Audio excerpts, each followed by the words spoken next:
Hi everyone, and welcome to Learning Kitchen Live. This is our 15th episode. My name's Valerie. I'm the manager of nutrition services here at Community Servings, and we're so happy you're joining us again today.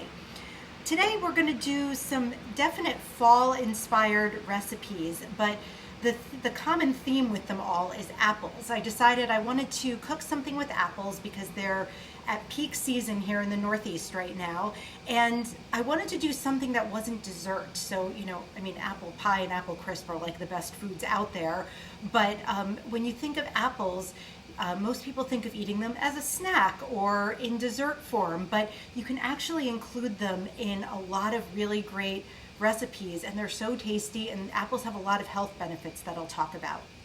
So today we are going to make a butternut squash and apple curried soup, and we're going to make a quesadilla using apples. So they're going to be really delicious. To start, we're going to start by preparing the soup, and I had to do a little bit of this ahead of time, but the curried butternut squash apple soup requires, of course, butternut squash. And when using butternut squash in recipes, especially like soups, you can get it in a lot of different forms. The recipe as written called for 3 10-ounce packages of frozen cubed butternut squash that's already been cooked. So that's like really hands down the easiest way to manage this. Is you get butternut squash frozen, you let it defrost, and it's like literally ready to go into any recipe. But that's actually really hard to find in general, and right now grocery stores are a little strange. Their supplies aren't maybe as robust as they used to be. So we are using whole butternut squash. And in order to make this soup and to make it actually, I think, a little extra tasty, we had to cook the butternut squash ahead of time. So you could do that in a couple of ways. You could peel and cube the butternut squash and then roast it or steam it or boil it. What I did, I took maybe what I think is the easiest way out, and I cut the butternut squash in half, left the peel on because they can be really tough to peel when they're raw. Cut it in half, leave the peel on, scrape out the seeds, rub it with a little olive oil, and then put it cut side down on a baking sheet. And I just roasted this in the oven at 375 degrees. I did it for about 40 minutes. Depending on how hot your oven is, it may be anywhere between 40 minutes and an hour. But you want to just make sure, like, what you're looking for is when you take them out of the oven, you want to be able to easily insert a knife in. So you want the flesh to be nice and soft. And then the benefit of doing it this way is the outer peel literally just comes right off. It's so easy. And then you can just take the flesh that's on the inside and roasted. And I did one whole butternut squash already. I took the peel off and kind of broke it into chunks. I'm going to just break this into chunks. Ooh, that's hot. You want to make sure it cools before you handle it because it's still pretty hot. And that's it. It's super easy to do. The other thing to know is that you can substitute some other squash in for this. Most winter squashes will work. Pumpkin would work. Edible pumpkins, not the kind you use for making jack-o'-lanterns. And acorn squash would also be really good substitutions for this. So what I'm going to do is get this soup started, and then we'll work on the quesadilla.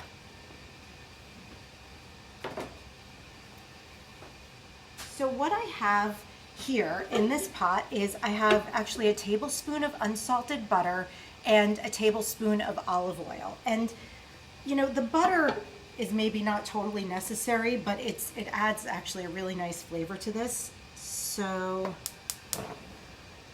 and butter burns really easily, so when you combine it with oil in a pot, if you're going to saute something, it prevents the butter from burning so easily. So that's why there's oil in there too. So the first thing we're going to put into this is we're going to saute up some leeks. So here I have one medium leek that I washed really thoroughly because leeks are always full of dirt and sand, and just chopped up. And this soup is going to get pureed at the end, so you don't have to make things particularly small or uniform. It makes it super easy. The other thing that's going to go into this soup is a Golden Delicious apple. And I'm going to talk a little bit more about apples and different varieties, but Golden Delicious is actually a really tasty eating apple, but it's really sweet, so it's going to add some nice flavor to this. But honestly, you could use whatever apple you have on hand. You could use a Granny Smith, Macintosh, really whatever is going to taste good. And that got hot really quickly. Just turn the heat down there a little. And I'm going to add this leek and just let that get nice and soft.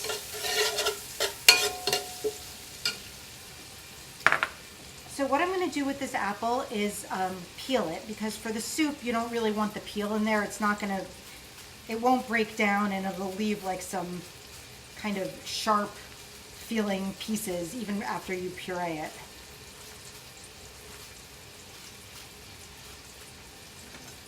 This is always fun. My kids love playing with these after I peel apples like this.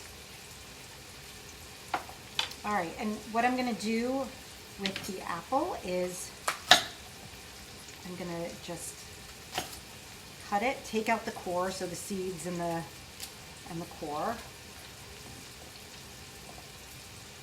which I'm not doing a very pretty job with, but again, doesn't matter because this is going to all get pureed at the end.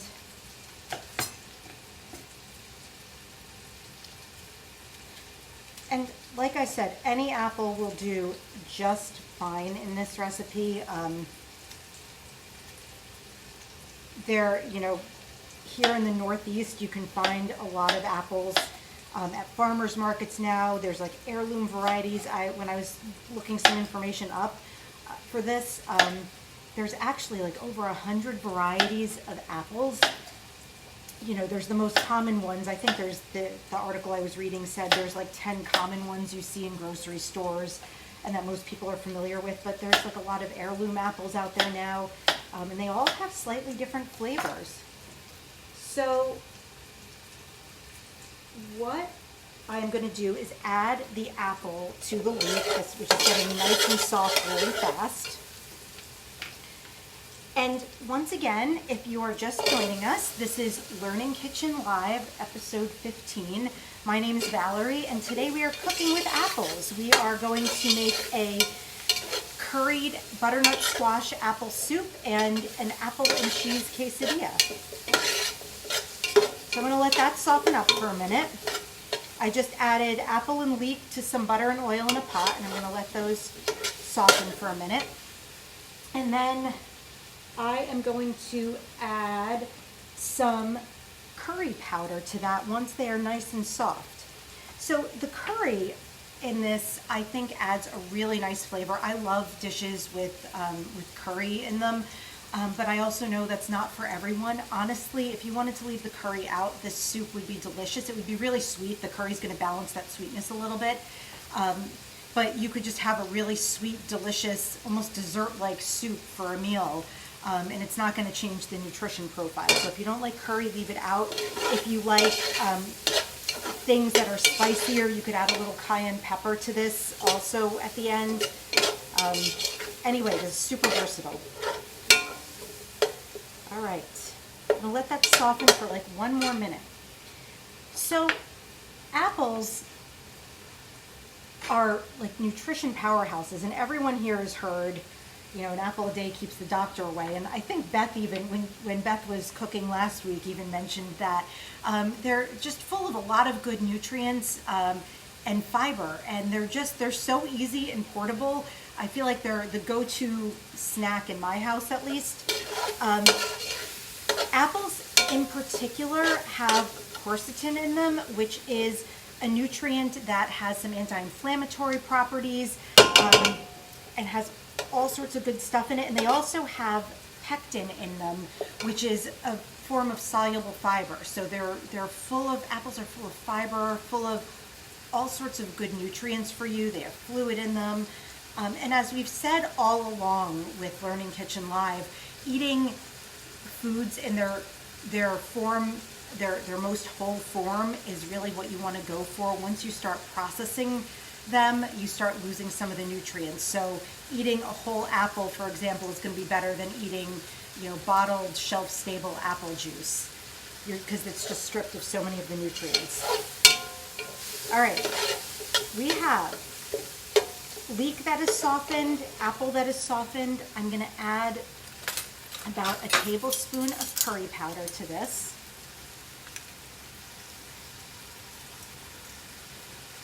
And just let that cook for a second. Oh, this smells so good. This is what it looks like now. Just gonna let that cook. You don't want the curry to burn though. And then I am going to deglaze the pan with some broth. You could use, I'm using vegetable broth. You could use water broth, chicken broth. The recipe as written actually called for wine, which would be lovely in this if you had some white wine to use in the pan. You don't want to use like white cooking wine or vinegar though. That's going to be a little too much. So I'm just going to scrape any browned bits off of the bottom. And then I am going to add 4 more cups of vegetable broth.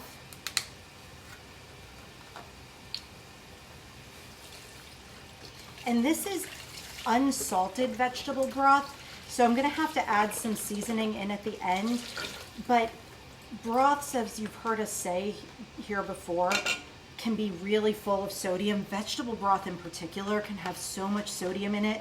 So your best bet is to buy unsalted and then season at the end to taste, just to be mindful of how much you're adding. All right, I'm going to turn up the heat a little, and then I'm going to add this butternut squash, and we're just going to let this simmer for about 10 minutes just to make sure everything is nice and soft.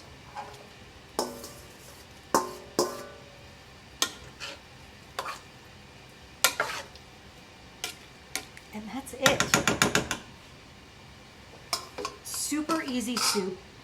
It'll make you look like a rock star because it's going to look so pretty when it's all done. So while that's cooking, we can work on our quesadillas. So I love using fruit in quesadillas. It seems totally unconventional, right? But apples are a great thing to add. They add a little crunch, they add some flavor. They're really delicious, and you can do all sorts of combinations. So what I'm going to do today is actually an apple, brie, and arugula quesadilla with a mustard cider sauce or like dressing in it. It's going to be really good, but you could do this with any flavor, any cheese you want, any apple you want.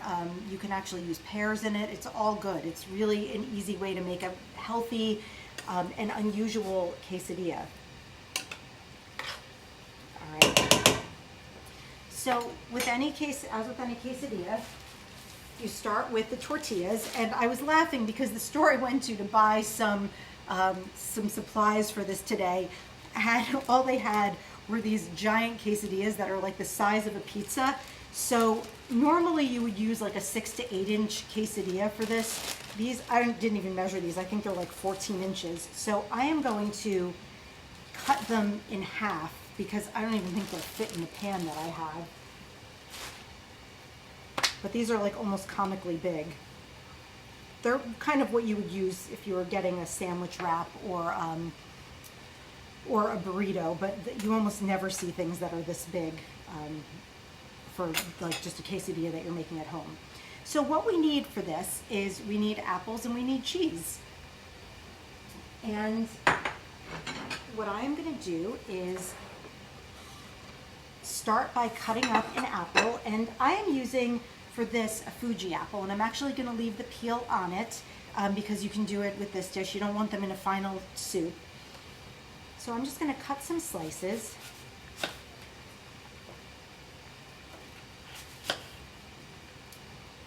And whenever you're using apples, I'm sure this is not news to anybody, I'm having my our wonderful cameraman Ryan move a bowl out of the way. Sorry about that.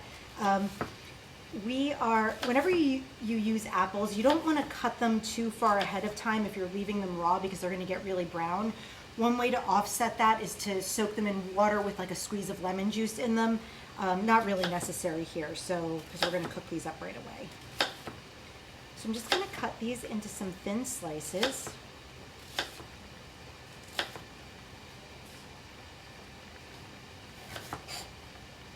Something else that's great about apples is they last forever if you put them in your refrigerator.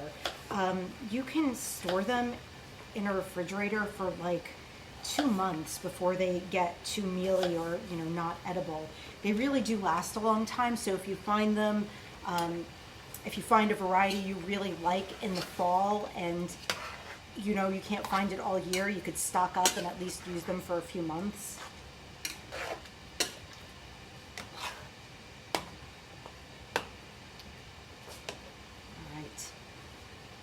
So I have my apple cut.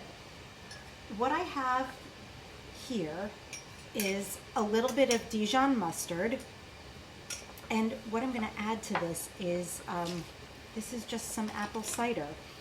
Give it a little extra flavor. I'm going to add like 2 teaspoons.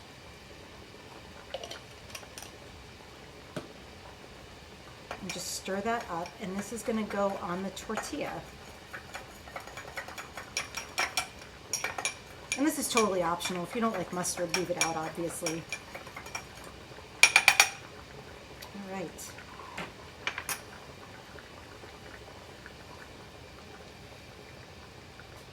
That is bubbling a little aggressively, so I'm just going to turn that down. All right, and then the last component is brie cheese, which is this, it's called a soft rind cheese. The rind is totally edible. And it's this really creamy, wonderful deliciousness. I could eat this whole hunk of brie cheese if you wanted to know the truth. The recipe, as it was written, called for taking the rind off. I'm actually going to leave it on because I really like the flavor of it. And it's easier. It can be a little hard to peel it off. So all I'm going to do is try to cut this into some manageable slices for the quesadilla. You can't really shred brie, it's too soft. I'm just going to cut it into some slices. And if you don't like brie or you can't find it, it can also be a little on the expensive side. I think cheddar would be delicious in this, but like I said, you could do like apples and cheddar. Apple and Swiss cheese would be good. I've done pear and goat cheese, like you actually just spread goat cheese on a tortilla and put pear or apple on it. And I've thrown spinach on those before. It's really good stuff. All right, so what we're going to do is I'm going to heat this pan up a little bit.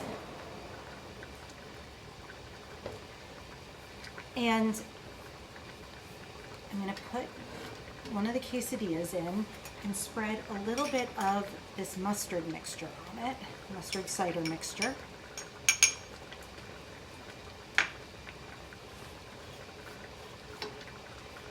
Something else you can do if you're making quesadillas for like a crowd, if you want to make them for like a lot of people all at once, is you can assemble them and then put them on a baking sheet and just bake them in the oven, which makes it a lot faster than cooking them individually in a pan. Or if you have a griddle, you could do it on that too. So I'm going to let that heat up for just a minute.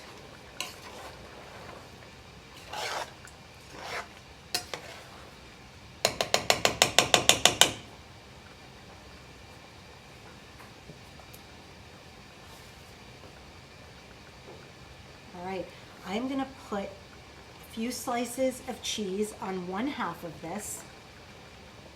And you can't really mess this up. You can make this however you want, but I'm going to put it on 1/2 and let that cheese get a little bit melty.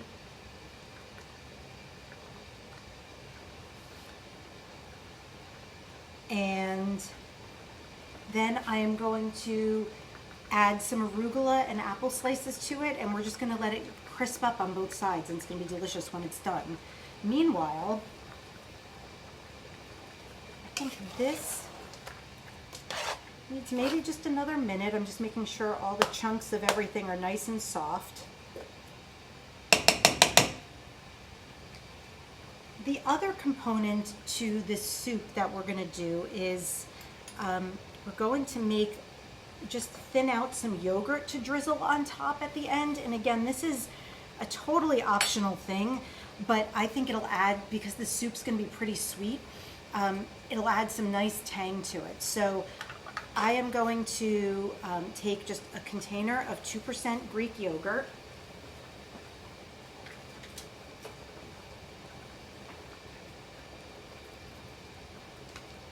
And I'm going to thin it out with a little bit of water, and then that'll be a nice thing to drizzle on top. I think this bowl was perhaps not big enough to mix this in, but that's all right. I like using Greek yogurt, for things like this. It's just a little healthier than sour cream, but sour cream would be fine. I recommend getting the light kind if you are going to use sour cream. That quesadilla is going to have a little bit of yogurt on it. Hopefully no one minds. All right, this is getting nice and melted and warm. So what I'm going to do next is just put some apple slices on.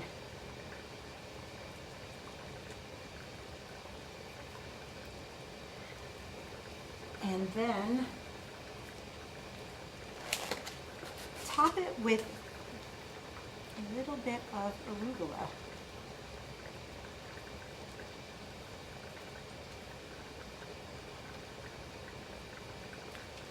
If you don't like arugula, baby spinach would be great here too.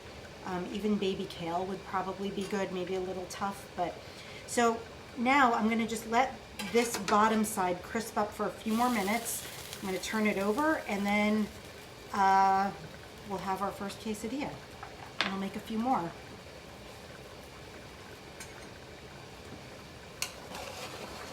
All right, this I think is ready to go.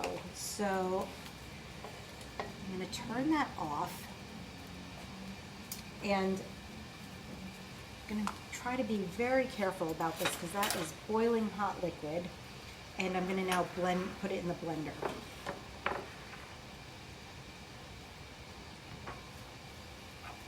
And then after we put this in the blender, there's just going to be a few more ingredients that we're going to add to give it some, like a final touch almost. All right. And flip this.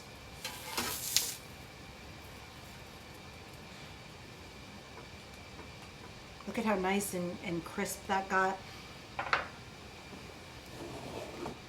I mean, you can, if you're like in a real rush, you can totally do this in the microwave, but it'll be just really soft. I think it's better when it's nice and crisp. All right, I'm going to move this over towards my blender.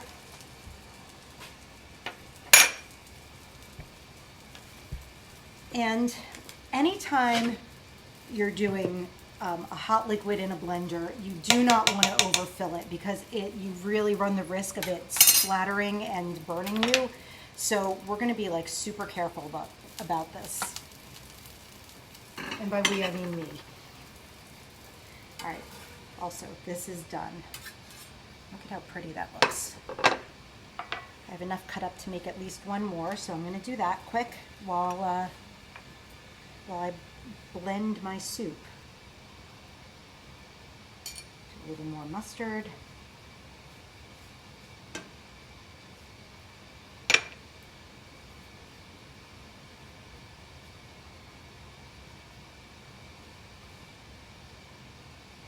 So my family loves fall because my kids especially love apples and apple cider. We actually have an entire drawer in our refrigerator dedicated to apples because it's like their favorite fruit and they'll eat many of them every day.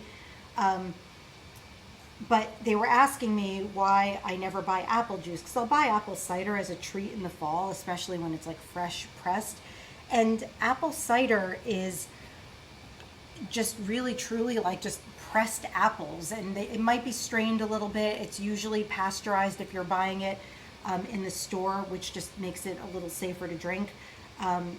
But apple juice that you buy like in the grocery store that's, you know, shelf stable, just it's so processed. It's a little different. At least when you're drinking apple cider, it's retaining some of the nutrients. You're losing some of the fiber, but because you're losing the peels basically. But everything in moderation. All right. This pan is like super hot now, and this is cooking up really fast. All right. So I'm going to try not to let that burn, and onto the soup.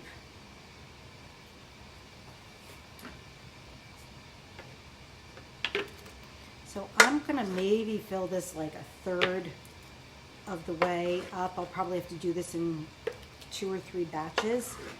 Again, just don't want to risk having hot soup splatter everywhere.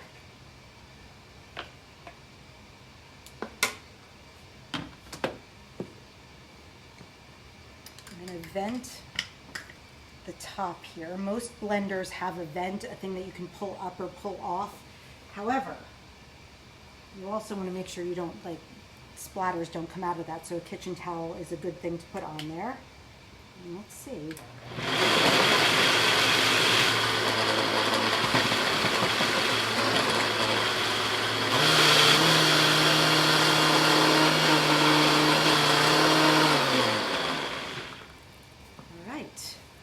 I'm going to use the bowl that I just had the peeled squash in earlier because it's fine. This is cooking fast now. I'm actually going to just turn the heat off on that.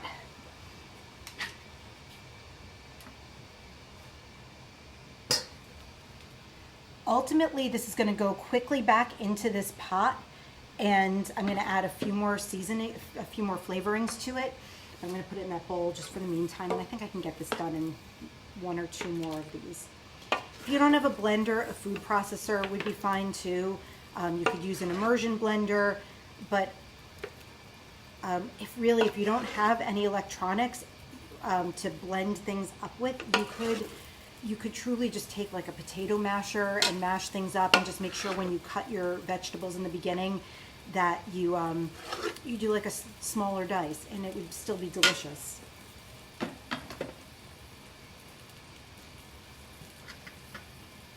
For those of you who may just be joining us, my name's Valerie, and welcome to Learning Kitchen Live, and we are making butternut squash apple soup and some quesadillas, which I'm going to actually take this final one off. There we go.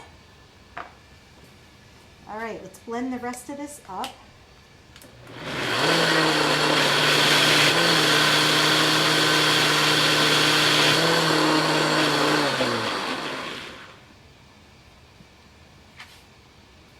This is a super powerful blender. My blender at home does not work this well. All right, and I think I can do the rest.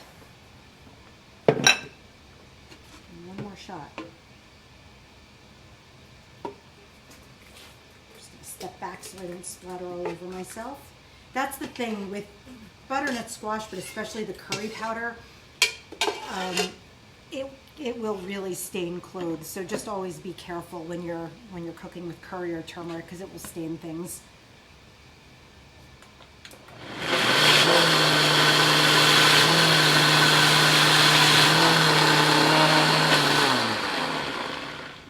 All right. Back into the pot this goes.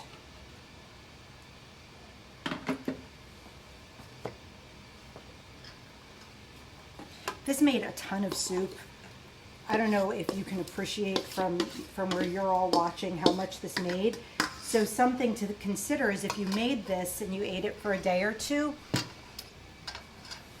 you could very, very easily freeze this. You know, put it in some Ziploc bags or containers and just freeze it, and then heat it up some winter day when you don't feel like cooking.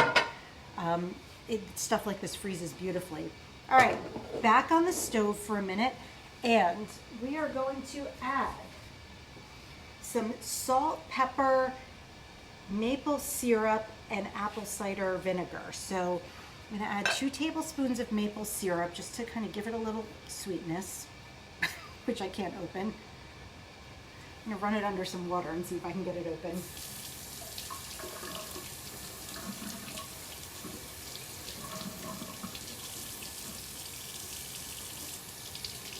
I may give it to one of the lovely folks standing by if I can't get this open. There we go. It's my superhuman strength that got that open. All right, 2 tablespoons of pure maple syrup. Don't use fake maple syrup in this. If you don't have pure maple syrup, don't put anything in. You could, if you felt like it wasn't sweet enough, you could maybe put like a little bit of sugar in, but don't use the fake stuff. It will not taste right in this. All right, I am going to put in about 1.5 teaspoons of apple cider vinegar. It's going to just add a little sharpness to this.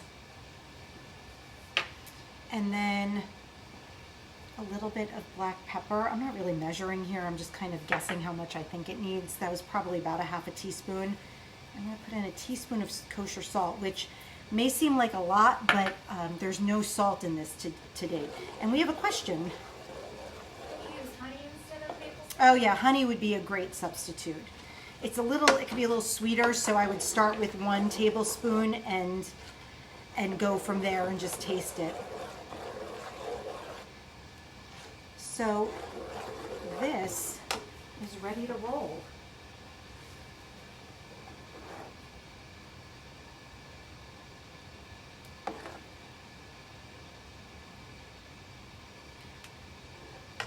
Look at how pretty that is.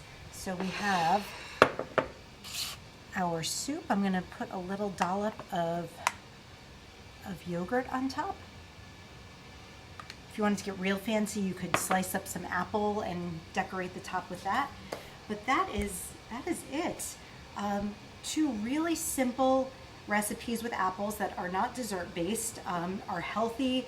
You know, you get all the good health benefits of apples and the squash too, frankly, which is such a good food for you, full of so many good nutrients. And I hope I've inspired you to try some new things. Thanks everybody for joining today, and we'll see you back here next week.